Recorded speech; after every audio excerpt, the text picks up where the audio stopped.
नमस्कार, मैं मुनीन शर्मा। आप सबका पर्दाफाश न्यूज़ में बहुत बहुत स्वागत है। आज हम बात कर लेते हैं आम आदमी पार्टी पंजाब की जो सरकार है, वो संदीप पाठक, राघव चड्ढा, मित्तल और इनके जाने के बाद उस पर खतरे के बादल मंडरा रहे हैं। और आशंका नहीं, ये आप इसको समझ लीजिए कि बहुत जल्दी होगा, जैसे कि महाराष्ट्र में शिवसेना और शरद पवार के साथ हुआ। 117 की विधानसभा में हैं और 60 के करीब विधायक चाहिए सरकार के लिए बनाने के लिए, और 10 में से 7 सांसद बीजेपी में जा चुके हैं।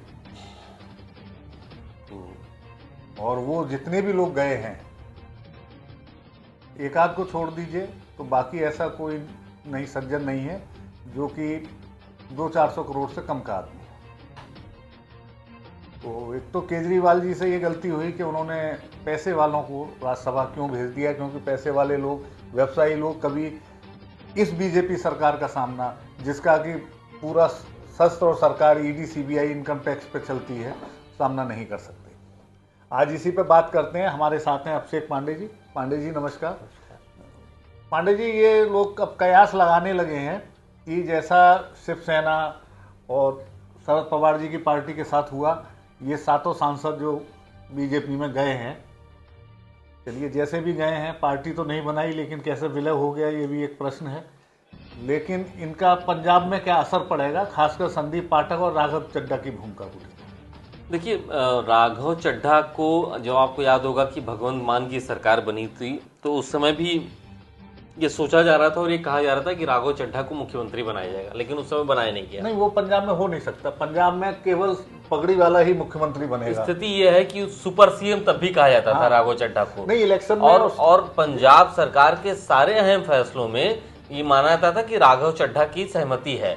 अब जब राघव चड्ढा आम आदमी पार्टी में है ही नहीं, 1 साल से वो परेशान थे, अब भाजपा में आ चुके हैं, तो जाहिर तौर पर पंजाब में जो उनकी ताकत है वो भाजपा के साथ जोड़ने की कोशिश करेंगे।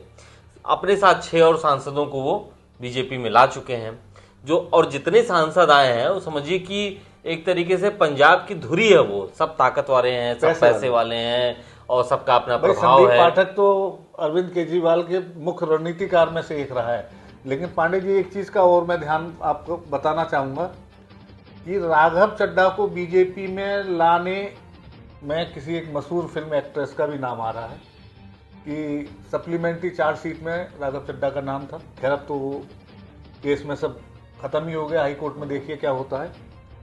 और उनकी भी एक बड़ी भूमिका है राघव चड्ढा को बीजेपी में लाने में, क्योंकि बीजेपी कहीं ना कहीं टारगेट कर रही थी राघव चड्ढा को। हाँ, तो ये बात अब कई जगहों पे सामने आया है। नवजोत सिंह सिद्धू, उनकी पत्नी ने भी इस बात का जिक्र किया, जो पंजाब से आते हैं। उनका कहना है कि आप जिस एक्ट्रेस की बात करें, प्रियंका चोपड़ा, राघव चड्ढा की पत्नी है, परिणीति चोपड़ा उनकी कज़न है वो। और भाजपा में उनकी ठीक ठाक दखल है, अच्छे लोगों से उनके परिचय है, ताल्लुकात है, प्रधानमंत्री से भी उनकी बातचीत होती रहती है। राघव चड्ढा बहुत लंबे समय से ईडी के निशाने पर थे। तमाम देखिए नेताओं पर, संजय सिंह हो, अरविंद केजरीवाल हो, सिसोदिया हो, सत्येंद्र, सब परेशान चल रहे थे। राघव चड्ढा का भी नंबर था, लेकिन उनको परेशान लेकिन वो परेशान नहीं हुए। अब उसके पीछे बताया जा रहा है कि प्रियंका चोपड़ा ने बहुत मदद की अपने भाजपा के दोस्तों के साथ। ये एक नैरेटिव बनाया जा रहा है, ये कहा जा रहा है कि प्रियंका चोपड़ा की वजह से राघव चड्ढा सुरक्षित है, जेल में नहीं है और आज भाजपा में है। और मित्तल जो है लवली यूनिवर्सिटी के जो संस्थापक हैं, उनके यहाँ तो ज्वाइन करने से मतलब 10 दिन पहले तमाम जगह इनकम टैक्स की रेड हुई और राघव चड्ढा को हटा के उन्हीं को नेता बनाया गया। अब ये अरविंद केजरीवाल से इतनी बड़ी चूक कैसे हो जा रही है कि लोगों को पहचान ही नहीं पा रहे हैं। लोग ये कह रहे हैं कि ये सब इसलिए हो रहा है कि वो सब का कोई राजनीति से मतलब नहीं था, वो सब व्यवसायी थे, पैसे वाले लोग थे, पार्टी को चंदा तो देखिए, ऑब्वियस सी बात है, ये तो आप भी इतने सालों से आप देख रहे हैं, जो व्यवसायी है, जो कोर पॉलिटिक्स से जिसका कोई लेना देना नहीं है, सरकारें बदलती हैं तो उसको अपना बिजनेस, अपना धंधा बचाना है, तो जिसकी सरकार उसके साथ जुड़ जाता है। जैसे हमारे यहाँ संजय सेठ का आप देखिए, बिल्कुल वो आप जो नाम लिए हैं वो कितने करीबी थे अखिलेश यादव के, मुलायम सिंह यादव के, उनका घर उन्होंने खुद बनवाया अपनी कंपनी से, लेकिन जैसे सरकार पलटी वो अब यहाँ पे है। क्योंकि देखिए व्यापारी व्यक्ति अपने व्यापार पे कभी आंच नहीं आने देगा, वो राजनीतिक पार्टियां पैसे दे करके वहां पे पहुंचता है तो अपनी चीजों को बचाने का भी उसको अधिकार है। भाई सीधी बात है, इसीलिए वो आप जिसका नाम ही है, वो राजनीति में आ ही इसलिए रहा है अपने आप को, अपने साम्राज्य को बचाने के लिए बस। तो पांडे जी, इसमें आपको क्या लगता है कि मान सरकार अब खतरे के बादल हैं, इसको झेल पाएगी या नहीं झेल पाएगी? बिल्कुल खतरे के बादल हैं, और खतरे के बादल, हालांकि चुनाव अभी वहां पर दूर है, नहीं फरवरी में है चुनाव, मतलब वही मैं कह रहा हूं, अभी फौरन नहीं है, दूर है अभी। लेकिन भाजपा वहां की सरकार को अस्थिर करके वहां पर खुद सरकार अपने नाम से कभी नहीं बनाएगी। उसके विधायक भी नहीं है, नहीं 2 ही विधायक है, इन्हीं लोगों में से बना दे किसी को। लेकिन क्योंकि पंजाब से आम आदमी पार्टी को ताकत मिलती है, देखिए दिल्ली में सरकार है, एक ही सरकार है, और अगर सत्ताधारी दल आप हैं तो आपको तमाम फायदे मिलते हैं। तो बीजेपी की कोशिश वहां पर है कि आम आदमी पार्टी कमजोर हो, सरकार से हटे, ताकि फाइनेंशियली वो बैंक करप्ट हो। पैसे जब किसी पार्टी के पास नहीं रहते हैं, किसी राजनीतिक पार्टी के पास, तो आधा चुनाव तो वैसे ही हार जाती है। तो यही कोशिश होगी। और खुद आप देखिए कांग्रेस भी दबे जबान हंस रही है, मुस्कुरा भी रही है, बस कैमरे के सामने मुस्कुरा नहीं रही है। कांग्रेस भी चाहती है कि आम आदमी पार्टी हटे वहां से, क्योंकि आम आदमी पार्टी ने ही तो कांग्रेस को खत्म किया है। तो ये सब चाहते हैं कि हटे। हाँ, अब जो ये 7 सांसद आए हैं भाजपा में, ये देखिएगा कुछ ना कुछ ऐसा खेल होगा वहां पे कि 60 विधायक एकजुट होंगे और वहां पर सरकार किसी और की बन जाएगी। तो लेकिन बीजेपी खुद नहीं आएगी, ये तोहमत अपने ऊपर नहीं लेगी। लेकिन हाँ, आम आदमी पार्टी वहां की अगर सत्ता से हटती है तो फाइनेंशियली उसको बहुत लॉस होगा, एक सरकार का नुकसान होगा उसको, और चुनाव में जाने से पहले जो तमाम समस्याएं होती हैं वो दूर होंगी। अब इसके पीछे की वजह गुजरात को बताया जा रहा है। गुजरात में आम आदमी पार्टी इतनी मजबूती के साथ उभर रही है, खड़ी हो रही है, कोई ये खतरे की घंटी कांग्रेस के लिए भी है, बीजेपी के लिए भी। इसलिए पंजाब से आम आदमी पार्टी की विदाई करने के लिए बीजेपी पूरी कोशिश करेगी और कांग्रेस उसकी मदद करेगी। तो ये मान लिया जाए कि अरविंद केजरीवाल, मनीष सिसोदिया, संजय सिंह और मान, यही अब चर्चित चेहरे हैं जी आम आदमी पार्टी के। इन लोगों को भी ये सब चीजें ज्ञात होंगी, बिल्कुल ज्ञात है, और इस बात की आशंका तो जताई रहे हैं कि यहाँ पर एजेंसीज के जरिए सरकारों को कमजोर करना, नेताओं को डराना, धमकाना, परेशान करना, विधायकों पर दबाव डालना। आम आदमी पार्टी के 1-2 मिनिस्टर पे भी 10-15 दिन पहले रेड हुई है। तो ये तो सामान्य सी बात है। और ये देखिए, मैं फिर वही कह रहा हूँ कि सत्ता का चरित्र यही होता है। आप सिर्फ अभी देख रहे हैं, इससे पहले की भी सरकारों में यही था कि जो सत्ता है जिसकी, हाँ कमोवेश क्वांटम कम होता, कोई कम करता है, कोई ज्यादा इस्तेमाल करता है। तो ये आरोप भाजपा के ऊपर अभी ममता बनर्जी ने कहा कि सारी एजेंसीज को तो बंगाल में लगा दिया गया था, परेशान किया गया वहां पे हम लोगों को, वैसे डराया गया, धमकाया गया। एक सवाल और है, मन में है काफी दिन से,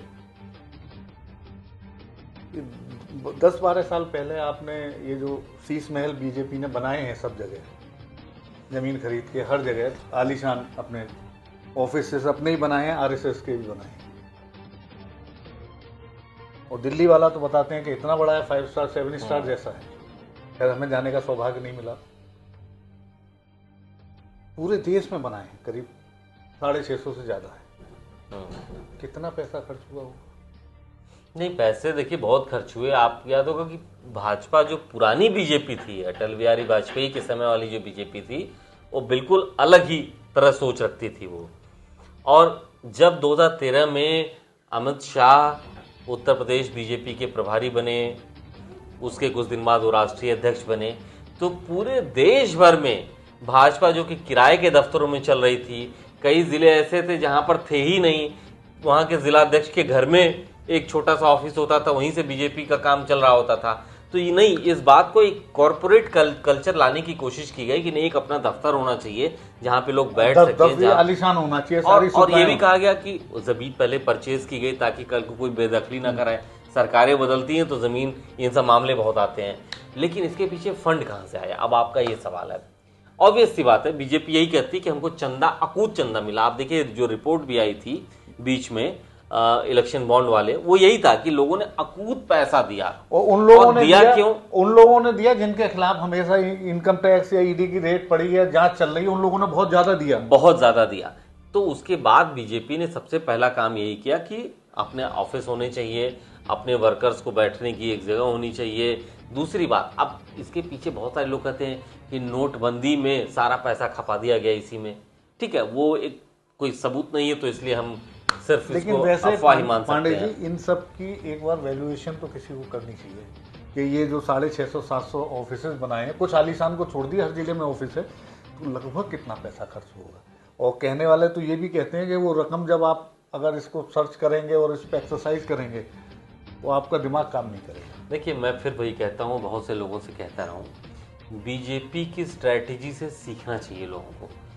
डकैती कैसे डालनी है? नहीं, हाँ, फिर वही आप इस चीज को, मैं इसी बात को कह रहा था, लेकिन सब कुछ पेपर पे रहता, आप उसको गलत नहीं साबित कर सकते। मैं फिर कह रहा हूं कि इलेक्टोरल बॉन्ड जैसी फ्रॉड स्कीम हो ही नहीं सकती थी, लेकिन देने वाले ने कहा कि हमने दिया, लेने वाले ने कहा हमने दिया, दोनों ने अपनी बैलेंस शीट सबमिट की, सामने रखा गया। कोई नहीं कह सकता कि हाँ ये अवैध तरीके से साइफन किया गया है। वही कह रहा हूं, बीजेपी से सीखना चाहिए। संविधान की किताब को कितने कायदे से पढ़ के उनको पता है कि कौन सी चीज से हमको क्या करना है।